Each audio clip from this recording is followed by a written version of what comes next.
Welcome back to my channel. My name is Dominique Hoffman, and today we're going to be looking at the recent controversy over Carrie Prejean Boller's comments at the Religious Liberty Commission and some of the pushback and controversy surrounding it. I want to look at this in a larger context, though. The rise of the woke right, of the woke fascist American right, is rising simultaneously and justified by a pseudo-Christianity or pseudo-Catholicism, which preaches supersessionism. And that's exactly what we saw on display at the Religious Liberty Commission. That's where the friction and the ideological rub comes into play. Now, Carrie herself was a supermodel in her early career. I believe she lost her bid for Miss America because she refused to support gay marriage and the question that she was asked during that competition. So she has been a voice for conservatism, for Christian American values for a long time. But in the last year or so, I believe she converted to Catholicism. She's newer to Catholicism, and she has become an avid Candace Owens supporter. We're going to look at what was said, what she objected to, and then get into why this matters when it comes to the woke right conversation. This Washington Examiner video, it very succinctly summarizes what happened. This commission was multiple hours. Now, before we even get into looking at what she said, I want to note, because one of the biggest contentions on the woke right is that the United States and our interests abroad, our foreign policy interests, have been co-opted by Israel, by the Zionist agenda. And Carrie's going to talk about the evils of Zionism and how her Catholic faith does not support it. Yet at this Religious Liberty Commission, she is wearing a pin with the United States flag and the Palestinian flag, which is so ironic because Tucker Carlson, Candace Owens, the crux of their political grievances is that our loyalties belong to Israel. Yet Carrie is going to go on the stage and speak at the commission wearing a pin with another foreign, it's not a nation, but entity on her lapel, tying U.S. interests to that of the Palestinians. It's also very interesting that no one on the woke right talks about how Palestine receives millions and into the billions of U.S. dollars in aid, not in FMF loans. So if the contention with foreign policy on the woke right is that our dollars, our taxpayer dollars, are going to foreign entities abroad that don't represent our interests, why then is there no objection to sending money to Palestine? The only objection to quote unquote dual loyalties is when someone is an American Israeli. But let's get into what she said.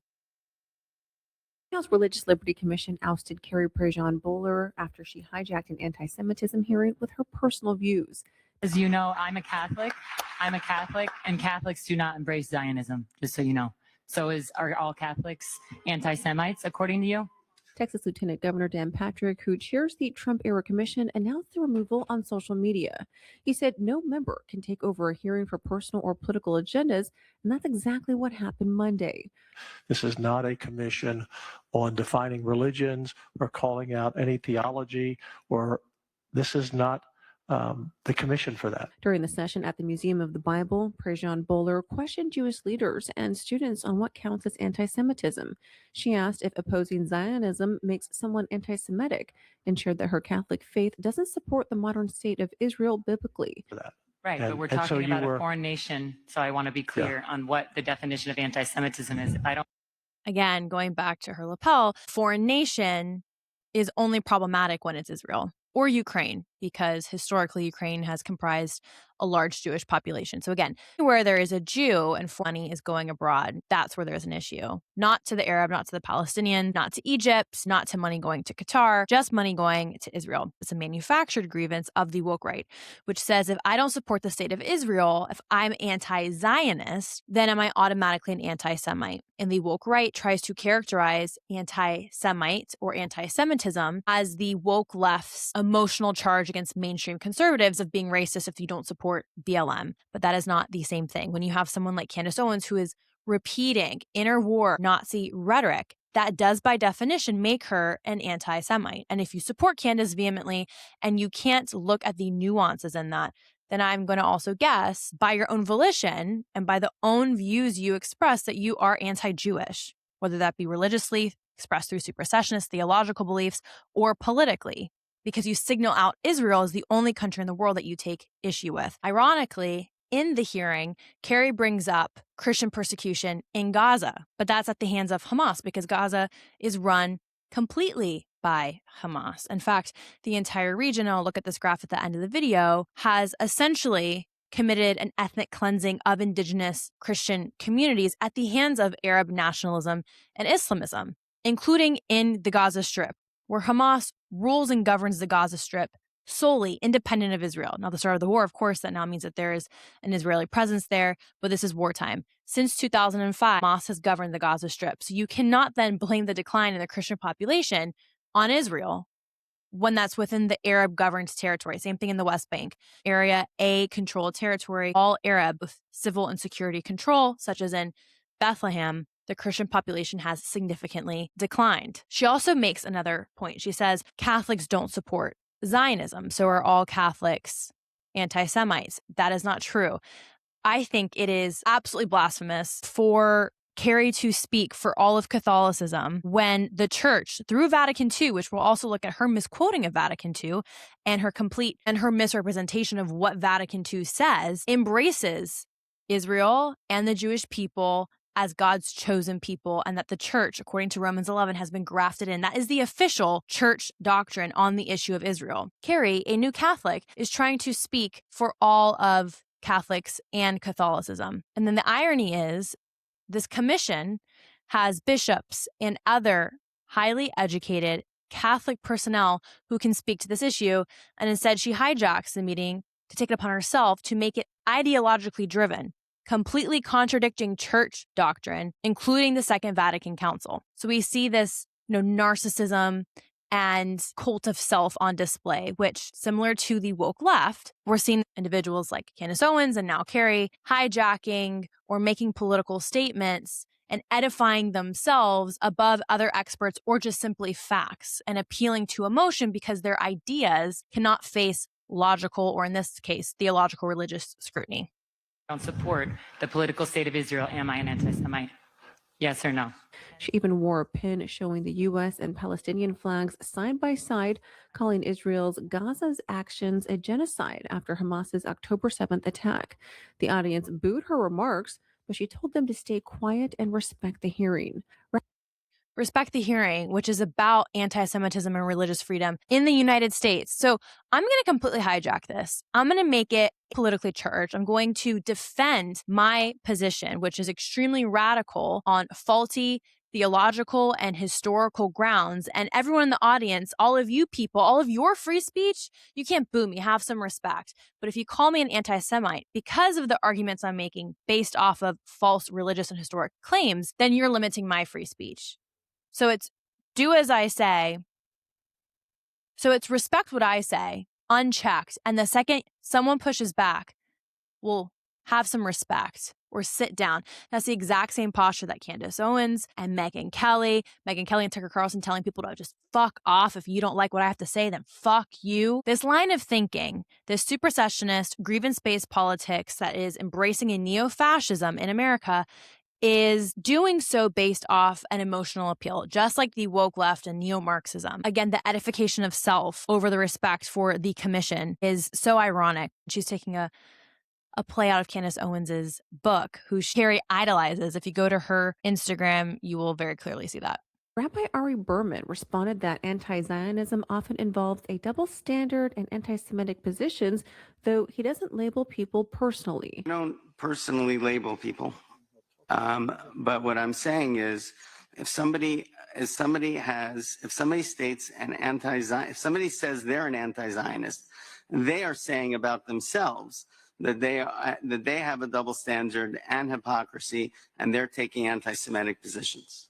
Prejean Boller is standing by her comments on social media, refusing calls to resign and arguing the commission should welcome diverse religious voices, not just pro-Israel ones.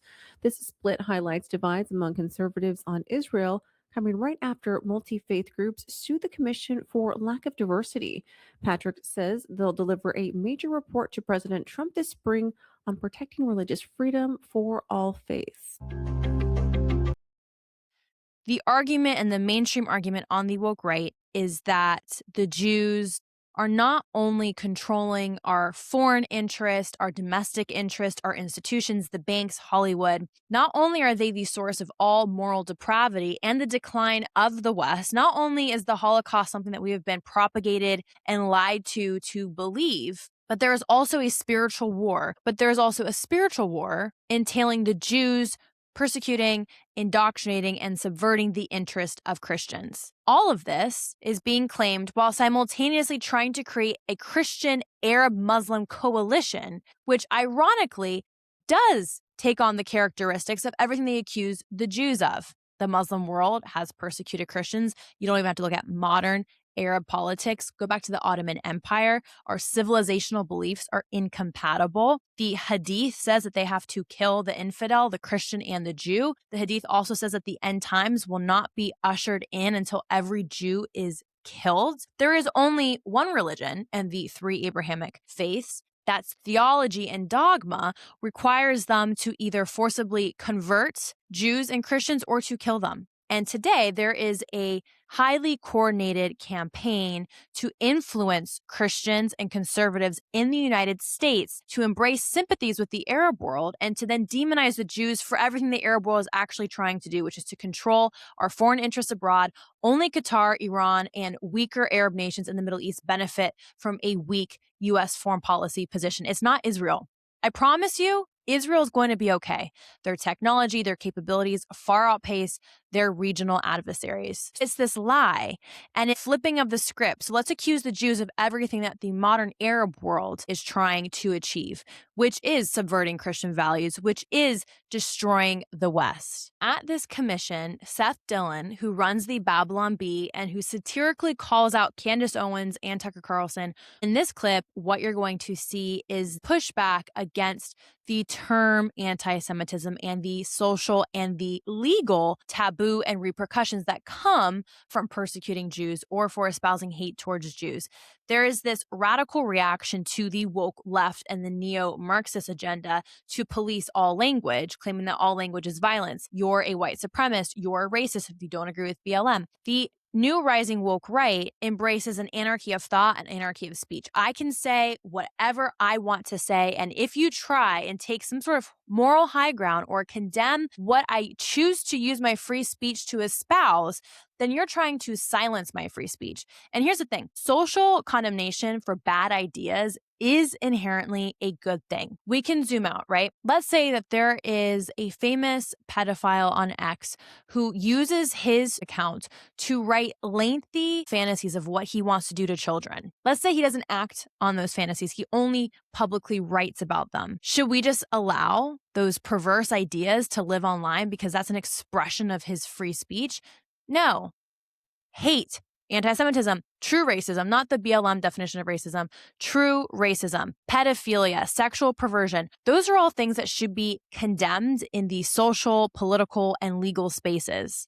Anarchy of thought and an embrace of you can't tell me anything, don't tread on me, anything I say goes, is a feeble-minded attempt to justify hatred when it benefits your worldview and ideology. Because at the bedrock of the woke right, woke fascist agenda is hatred for the Jews, is hatred for other minority groups. There is a rise in this pride of, yeah, call me a fascist, I'm a fascist. Now, the irony is that true fascism does police language. And that's what we're also seeing emerge on the woke right. They're trying to police the Zionist ability to express support for Israel. They're trying to condemn Zionists as somehow morally or spiritually perverse. So in the name of free speech, they say egregious things, accuse Christians who support the state of Israel for either political or religious reasons as being indoctrinated by Jews. In this clip, Carrie pushes back on Seth Dillon calling Candace Owens and Tucker Carlson anti-Semites, which, to be clear, not only do they not support the state of Israel, but they accuse Israel and the Jews as the evildoers in the West, as being responsible for the decline in the West, as being responsible for the moral depravity and perversion of the West through pornography, for example. They have borrowed every single argument that the Nazis used during the interwar years and repurposed it for their modern audiences. So by definition, if you sound like Hitler, you're an anti-Semite. And on top of that, Candace and Tucker Carlson double down. They triple down on the statements that they have made. Keep bringing her up and Tucker. Well, because they're the two most famous anti-Semites. There you right go now. again. Yeah. Everyone's an anti-Semite. Everyone's an anti-Semite, I guess. So if you don't support Zionism, you just said you're not an anti-Semite, yet Candace is an anti-Semite. I think she goes far beyond not merely supporting Zionism. She calls Jews the synagogue of Satan. She denigrates anyone who, she often uses the word Zionist and the word Jew interchangeably. At one point, she slipped up and used the word Jew, and someone said, oh, you're not saying Zionist anymore? She's like, no, gloves are off. So do you think saying Christ is king is anti-Semitic? No, Christ is king. Amen. Christ is my king. He's the Okay. king of the universe. So that's what started the whole thing with her, right? But, my thing with her. Yeah, Christ, what I explained to her, and this is what she considered this deep betrayal, was simply that the phrase Christ is king has been, admittedly by many, co-opted for the purpose of identifying with a Groyper movement and putting the Jews in their proper place to show them that they are other than. And they will use the phrase in very, very nasty contexts, like I cited in my statement earlier, Christ is king, you dirty Jew. I've had that told to me dozens of times. Do you think that that's anti-Semitic? Of course. Okay, so the phrase... no, not the Christ is king part, but the you dirty Jew. Right, so... I have done a lengthy video on the Christ is king argument. What Seth Dillon is talking about is that this is used as similar to a BLM political cry, a loaded statement meant to other the Jew, meant to be you dirty Jew who killed Christ. Christ is king has become a euphemism for you dirty Jew who killed Christ. Yes, Christ is king, but when you're talking about Israel or something that is inherently political, and your rebuttal, like Candace Owens has used, is, well, Christ is king, and if you tell me otherwise, then you're infringing on my religious beliefs. You're actually blaspheming the name of the Lord because you're using that to hide behind your hate, and if someone calls you out for it, especially if a Jewish individual like Ben Shapiro, who called out Candace Owens, calls you out for it, she defaults to, oh, well, that's a religious attack on my beliefs. I say Christ is king all the time. I'm not an anti-Semite. Right, and I don't think that makes you an anti-Semite. Thank you. I'm talking about how the phrase can be abused. So there's plenty of ways to use that phrase in a certain context or paired with other sentiments that make it clear that that person doesn't actually believe Christ is king. You can't say Christ is king, you dirty Jew, and call yourself a Christian. Christians worship a Jew. It's just absurd. So, but no, the phrase itself, and this is what I actually said in my comments, the phrase is not anti-Semitic. I declare it with humility and reverence myself. It's the abuse of the phrase. Just like when someone takes the Lord's name in vain, you should find that objectionable as a Christian. I hope that you do. Someone saying something like that in that context to a Jewish person for the purpose of treating them as other than or excluded or, to disparage them in some way. Context matters, right? Like Allah Akbar is just saying, glory to God. But when you say that and you set a bomb off, it takes a very different meaning. Same thing with my God. You can say, oh my God, in an exclamation of needing and calling upon the Lord, or you can say it in a flippant way, which is blasphemous. This is where the intellectual dishonesty of the woke right emerges, where they become this like groupthink who is like, oh, well, there's no nuance. If you condemn someone who says Christ is king, then you must hate Jesus. And if you're a Jew who points out the political charge behind that, if contextually applicable, then you're evidence of that Jewish perversion and of that Jewish agenda to persecute Christians. That is using the Lord's name in an abusive manner. It's exploiting it for political reasons or just for the sake of promoting hatred. And I find that repulsive. So anti-Semitism to you is mostly speech, correct? And this is where Carrie is trying to appeal to, well, anti-Semitism is speech, so you're trying to limit free speech. I didn't say that, no. I don't know where you got that. But for someone to say Christ is king on their social media platform, would you label that an anti-Semitic if you're looking into the context of what they're saying it, or if they just say it, Christ is king, like it could why be. are we analyzing you have to that? Look at the context. Yeah. But I would say that's anti-Christian if you're analyzing why I'm saying Christ is king. No, saying the phrase Jesus Christ is not taking the Lord's name in vain unless you're doing it in a certain context, right? There's context matters. Yeah, so going back to Candace Owens, yeah. when she worked for Daily Wire, your friend Ben fired her because she said Christ is king. And I never said that what she said was anti-Semitic. Okay, but And that's also not true. She had on a bunch of Palestinian propagandists to essentially lie and start this whole conversation about how evil the modern state of Israel is. And that completely contradicts with the editorial position that the Daily Wire takes when it comes to the policy of Israel. Now, I believe Matt Walsh is an isolationist, so there is some variability there and there is room for nuance. But when you start condemning the Jews and collectively condemning Jews for what happened in the Passion narrative, or condemning all Jews because of what was happening in the war with Gaza, or even claiming that what happened in Gaza was a genocide, then there's a difference of opinion, and she was let go because she drastically did not echo the policy positions of true conservatism or the Daily Wire. Candace Owens got nasty in that exchange and said Christ is king. And then in that context, when Ben Shapiro pointed that out as an attack against Jews widely, she defaulted to, well, this is Christian persecution. And this idea of Christian persecution is what really fuels this woke right agenda as well. It's trying to downplay the threat of Jewish hate by saying, well, if you point out Jewish hate, especially when Christian theology is perversively used to justify it, then that is Christian persecution. No, it's not. That's calling out your bad theology. And if your theology is that weak and you're so feeble-minded that being called out evokes some emotional rage within you that you can't quite defend or explain theologically, then perhaps you should reassess your theological position. Since Carrie Boller decided to elevate Candace as some moral Catholic voice who is being persecuted for her faith, let's compare what she's had to say to interwar Nazi propaganda about the Jews.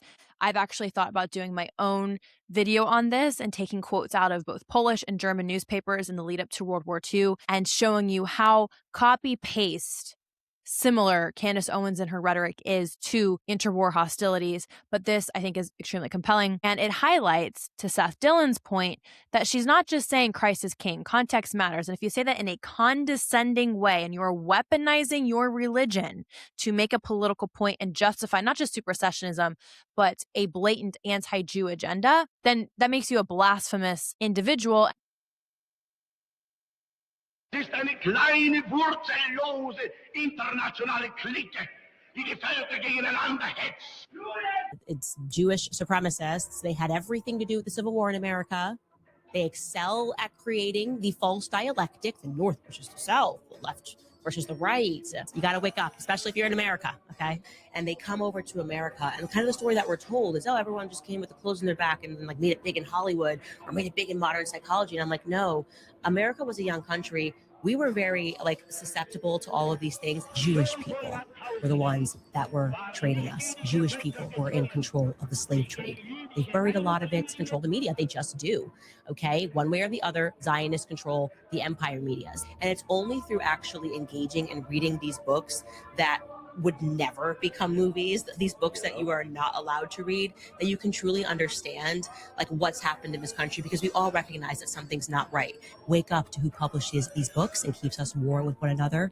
Christians versus Christians, right? Christians versus Muslims.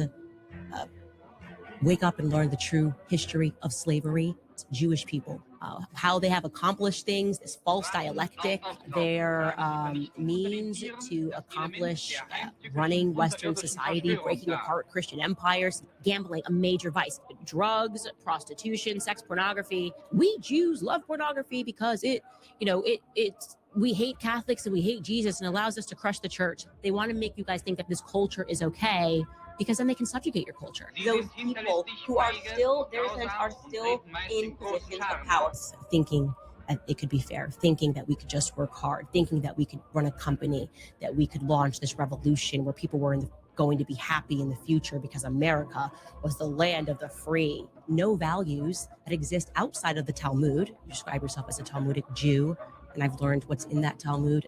They think that we're animals, that they have a right to own us, that they have a right to make us worship them, that they have a right to lie to us, that they have a right to sue us and take everything that we have, that they have a right to deceive us. They will Also, become also, whatever they have to become. I They still are want to like be their cast in Hollywood. brains are their brains are wired.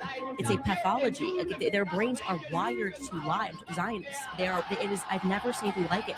Brave generation people to think like I did. Like, oh my gosh, like we have to make sure that a Holocaust never happens. We have to support Israel. Nope.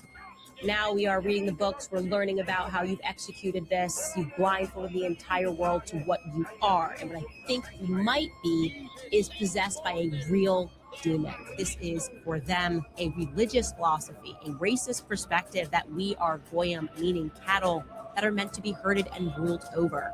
And there's a lot of people. And would they, if they could, mass kill everybody in this country? Yeah, they would. I believe these people are psychopaths. I hate all of you. I think you guys are all a part of the same demonic entity. Your God is Satan. You guys are Baal worshippers. You will continue to kill and sacrifice children until you feel that demon rewards you. And I stand against Candace, you. You're intense. Yeah, this is how I feel about these people. Intense. They are satanic, right? When you have like an Arab nationalist saying, Candace, you're intense, you know that you're like super extra wacky. Yeah. And left at the top. There's no life in these people. This is the synagogue of Satan. Okay, yeah, but Christ is king. And if you point out that I am anti-Semitic, and that's just like the tip of the iceberg. Thank you, Milk Bar TV, for the compilation. I took some notes. So let's just really quickly go over what she claimed in that video. The overall claim, and Tucker espoused this as well, but in a slightly more covert way where his audience might not pinpoint the absolute lunacy of these ideas. Her claim is that the United States was a new nation. We were susceptible to Jewish perversion and influence. We were sold the lie of the American dream. They, of course, being the Jew, create dissent. They are responsible for the Civil War. They are also responsible for the transatlantic slave trade, according to Candace Owens. And when asked about it, she says that they buried it. Okay, so if you can't prove something, you're just going to claim that they, the Jews, buried it because they are so all-powerful in U.S. government and they are so highly coordinated that they buried everything. She claims and appeals to her authority as books that you're quote-unquote not allowed to read. She says that the Jews are the ones fueling dissent between Christians against Christians. It's so crazy because I'm pretty sure that her crusade against TPUSA, run by Christians, and she's a Catholic according to her, was wholly her inspired. Although I think maybe the demon in her might have inspired that. But she says that the Talmud says that you can sue Christians. The idea of civil suits is definitely not an ancient idea, so I don't think that that is from the Talmud. Ironically, goyim, which she says means animal, actually just means people or nation. Yeah. In Yiddish, it derives from the Hebrew word goy, which again means nation or people. So other nations and peoples, meaning other nations and peoples other than the Jewish nation. Doesn't mean animal. But ironically, you know who does identify women as animals? Islam. And you know who else others, both Jews and Christians? Islam. We're called the infidels. So the people of the book who need to be either subdued, conquered, or forcibly converted and then killed to usher in the end times. But yeah, of course, it's the Talmud. She calls them psychopaths, that they have this psychopathy, a need to lie, that they would kill every Christian if they could, and that the Jewish God is Satan. When was the last time a Jew tried to convert you, a Jew tried to force Judaism onto you as a Christian? See, Judaism does not operate from this idea of conversion or salvation. You are born Jewish. It is an ethno-religion. There is no incentive religiously for them to try and forcibly convert or subdue you. In Islam, though, that's not the case. There are currently 15 to 16 million Jews globally. You know how many Muslims there are? Okay, I'll tell you. 2 billion Muslims. So the idea that 16 million Jews control the world, the globe, and have somehow not only subdued the West, but also apparently the Arab world as well. And their texts don't espouse or preach apostatizing, hating Christians, none of that. The other claim Candace makes is that the Jews use porn, sex, drugs, alcohol, and gambling to crush the church. I don't know if she's ever met an Orthodox Jew. They don't even touch women who they aren't married to. So this idea that, Orthodox Jews who make up the majority of American Jews, there are secular Jews, there are Hollywood Jews, there are Jews who embrace pornography and sex and alcohol and drugs, But I would say that's the exception, not the norm of at least Jewish doctrine and orthodoxy is absolutely mind-blowing to me. Okay, so this is the woman that Carrie is saying is being persecuted because she said Christ is king, not because she espoused all of those blatantly false and libel ideas.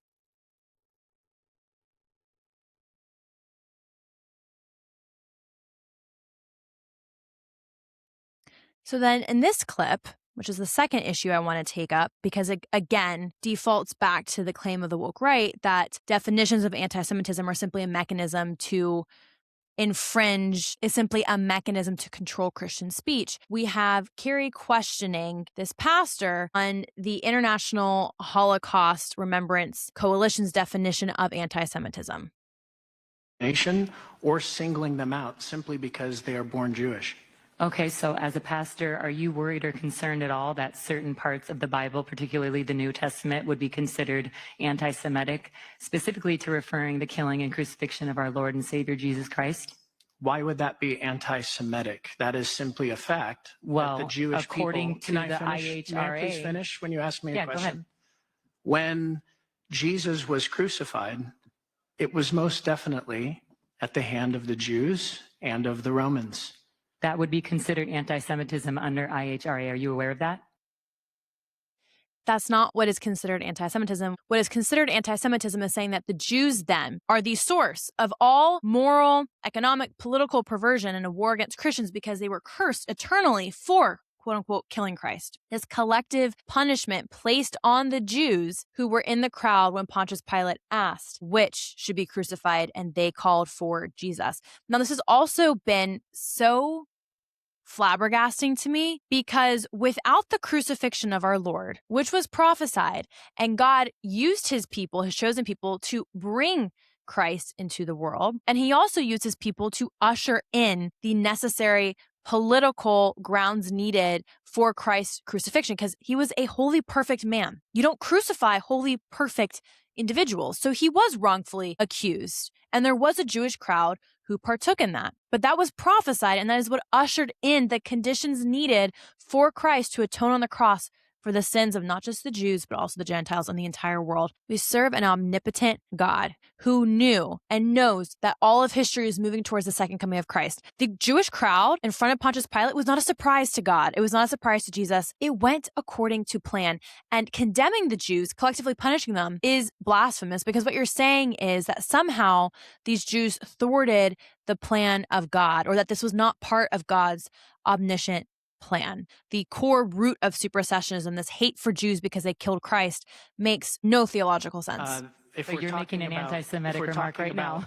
2,000 years ago, this is biblical history. Yeah, that's under the And definition yet, of anti-Semitism. This is the beauty of God's faithfulness, is he made a covenant with Abraham, and God is not a man that he would lie. And so when he blesses a people, that blessing continues eternally. Well, that's your theological perspective. That's not for 2,000 years the belief of the Catholic Church. And I think you should.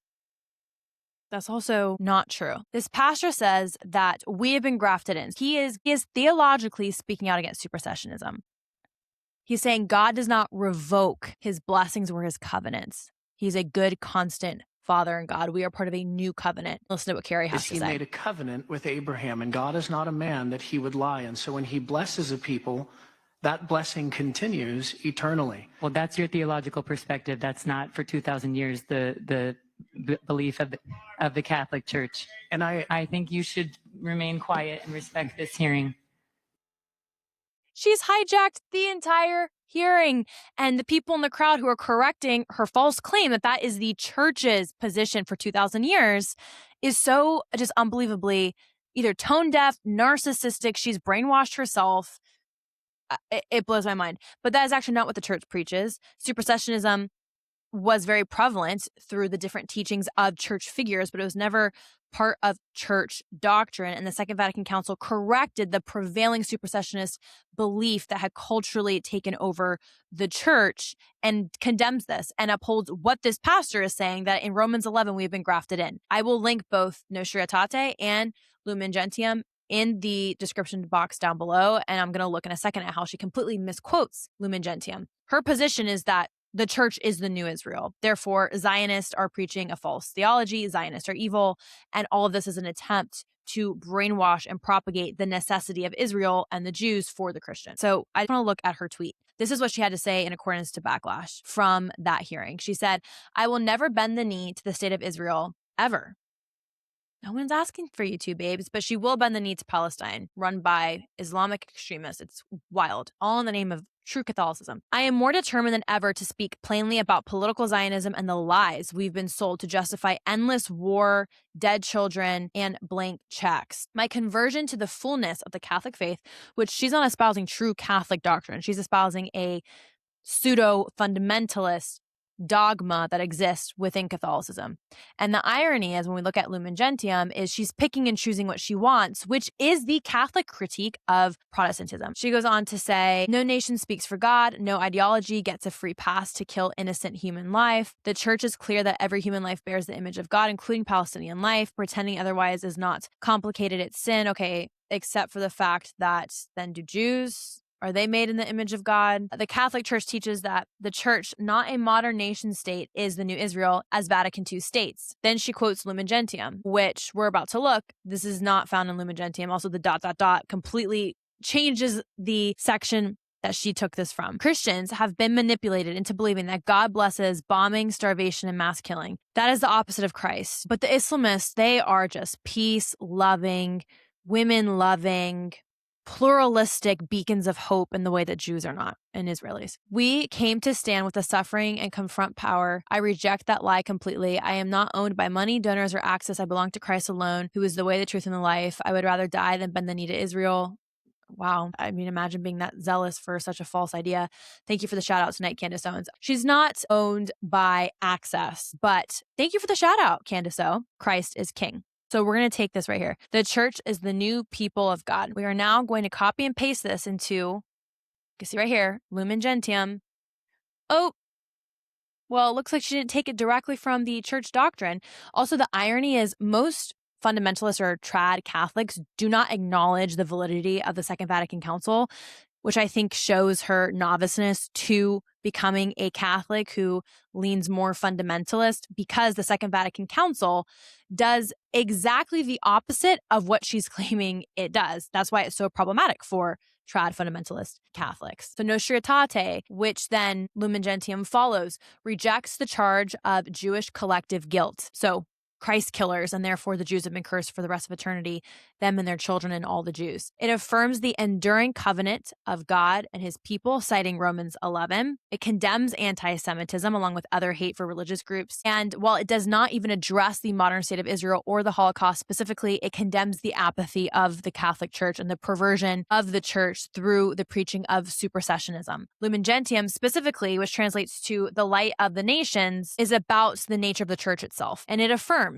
that the Jews are the first to hear the word of God. The covenants and promises were given to them. They remain dear to God. And again, it cites Romans 9 through 11. The takeaway from Vatican II in a post-World War II context, this was written in the early 1960s, is to condemn the apathy of the church during the interwar years, to address the Jewishness and the Hebraic roots of Catholicism, to counter the widespread hate that the church fathers, independent of council or doctrine, espoused through the preaching of supersessionism. What Vatican II arrives to is that the Jewish people, and therefore in inference Israel, is part of this divine mystery that we don't necessarily have to prescribe a specific dogma to. Carrie quoting Lumen Gentium is wild to me. Let's look at what the section 9 actually has to say. So let's read this part of Lumen Gentium because it specifically addresses Israel. Israel, according to the flesh, which wandered as an exile in the desert, was already called the church of God. So likewise, the new Israel,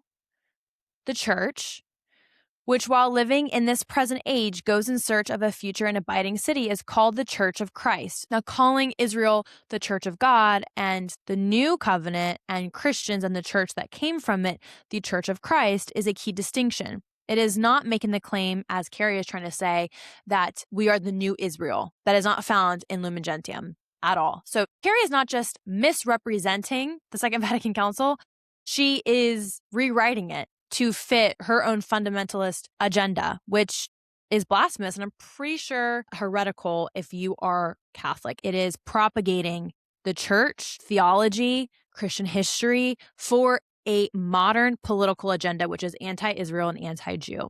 And we're seeing this rising Groyper movement, which is taking over the mainstream. And so this is just one example of that. It perfectly exemplifies where the woke rights narratives are now manifesting in the political conversation in real life, in policy, and in Washington, D.C. I'll see you in the next episode.